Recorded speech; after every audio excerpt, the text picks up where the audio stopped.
Hello. I didn't get to the cave today, which is very disappointing. I was going to read about Clooney's cage in a cave, but the weather beat me back. But then I realised I'm living alone in a very funny, isolated place. So in effect, I am in Clooney's cage. Let me show you around. The bunk room. See, there's lots of room for you if you'd all turned up. Another bunk room. But notice how, on all the walls, 1950s, newspaper. Oh, very, very strange. Everywhere. All over the place. Right up to the ceiling. Here's the main room. Outlets there. And here's the nice big metal tub to soak in after a long walk. And look, more funny newspapers from the 1950s all over the place. We used to read in the bath. Up the stairs. Big gauge. 15th of July. Day began to come in after years, I thought. And by that time we were past the greatest danger and could walk upon our feet like men instead of crawling like brutes. But dear heart, have mercy. What a pair we must have made, going double like old grandfathers, stumbling like babes, and as white as dead folk.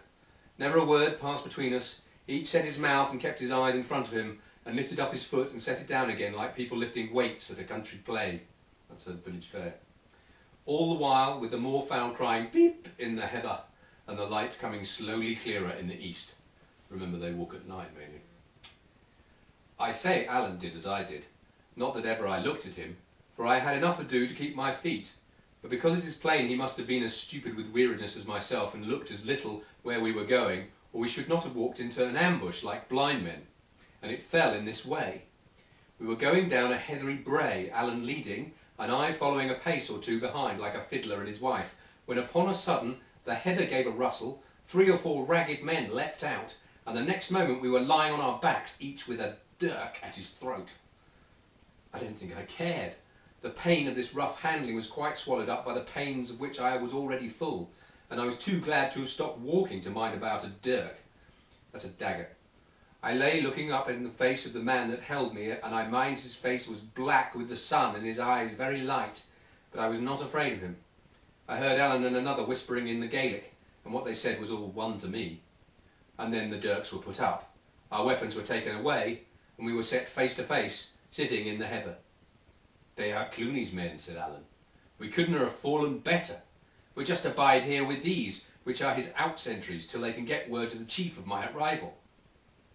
Now Clooney Macpherson, the chief of the clan Vurich, had been one of the leaders of the great rebellion 6 years before. There was a price on his life, and I'd supposed him long ago in France with the rest of the heads of that desperate party. Even tired as I was, the surprise of what I heard half wakened me. What, I cried, is Clooney still here? Aye, he is so, said Alan, still in his own country, and kept by his own clan. King George can do no more. And the next moment, 2 of the gillies had me by the arms, and I began to be carried forward with great swiftness through a labyrinth of dreary glens and hollows, and into the heart of that dismal mountain, Ben Alder.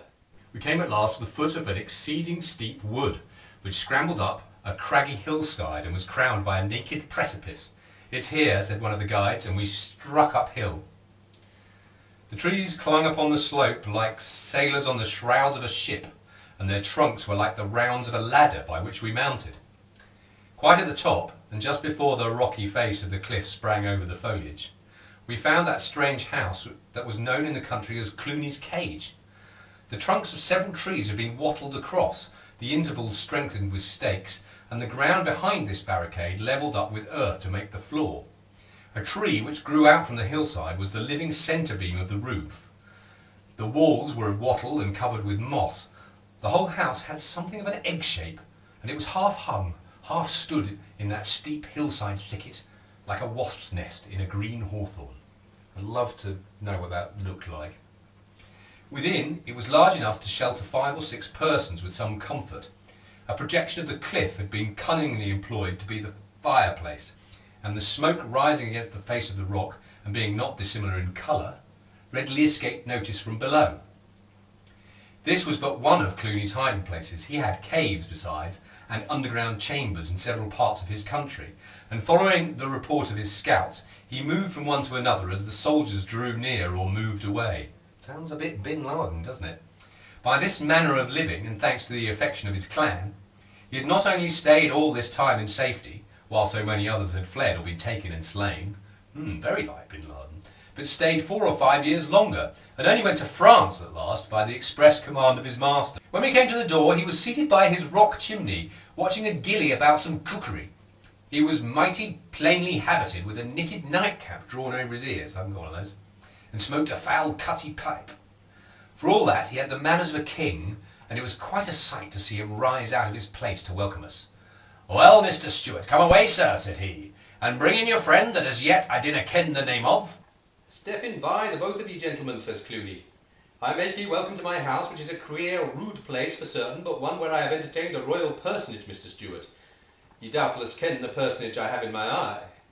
We'll take a dram for luck, and as soon as this handless man of mine has the collops ready, we'll dine and take a hand at cards, as gentlemen should. My life is a bit dry," says he, pouring out the brandy. "I see little company, and sit and twirl my thumbs, and mind upon a great day that is gone by, and weary for another great day that we all hope will be upon the road. And so here's a toast to you, the Restoration." It was certainly a strange place, and we had a strange host. In his long hiding, Clooney had grown to have all manner of precise habits, like those of an old maid. He had a particular place where no one else must sit. The cage was arranged in a particular way, which none must disturb. Cookery was one of his chief fancies, and even while he was greeting us in, he kept an eye on the collops. It appears he sometimes visited or received visits from his wife and one or two of his nearest friends under the cover of night, but for the more part lived quite alone and communicated only with his sentinels and the gillies that waited on him in the cage. On that first day, as soon as the collops were ready, Clooney gave them, with his own hand, a squeeze of lemon, and bade us draw in to our meal.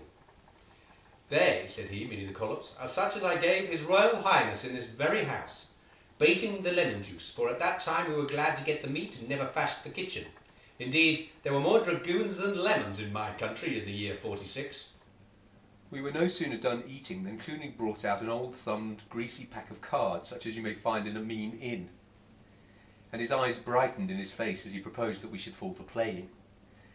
Now this was one of the things I had been brought up to eschew like disgrace, it being held by my father neither the part of a Christian nor yet of a gentleman to set his own livelihood and fish for that of others on the cast of painted pasteboard. To be sure, I might have pleaded my fatigue, which was excuse enough, but I thought it behoved that I should bear a testimony. I must have got very red in the face, but I spoke steadily and told them that I had no call to be a judge of others, but for my own part it was a matter in which I had no clearness. Clooney stopped mingling the cards. "What in devil's name is this?" says he. "What kind of Whiggish canting talk is this for the house of Clooney Macpherson?" "I will put my hand in the fire for Mr. Balfour," says Allen. "He is an honest and a metal gentleman, and I would have ye bear in mind who says it." "Sir," says Clooney, "in this poor house of mine I would have you to ken that any gentleman may follow his pleasure. If your friend would like to stand on his head, he is welcome, and if either he or you or any other man is not precisely satisfied, I would be proud to step outside with him." I had no will that these two friends should cut their throats for my sake. "Sir," said I am wearied, as Allen says, and what's more, as you are a man that likely has sons of your own, I may tell you it was a promise to my father." Say no more," said Clooney, and pointed me to a bed of heather in the corner of the cage. What with the brandy and the venison, a strange heaviness had come over me. I had scarce lain down upon the bed before I fell into a kind of trance in which I continued almost the whole time of our stay in the cage. Sometimes I was broad awake and understood what passed. Sometimes I only heard voices or men snoring like the voice of a silly river, and the plaids upon the wall dwindled down and swelled out again like firelight shadows on the roof. I must sometimes have spoken or cried out, for I remember I was now and then amazed at being answered, yet I was conscious of no particular nightmare, only of a general black, abiding horror. A horror of the place I was in, and the bed I lay in, and the plaids on the wall, and the voices, and the fire, and myself. That's it for the 15th of July. There is some evidence, you know, by the way, that Bono has stayed here. If you're very good, I might try and get a picture of him hugging the housekeeper to show you. Night night.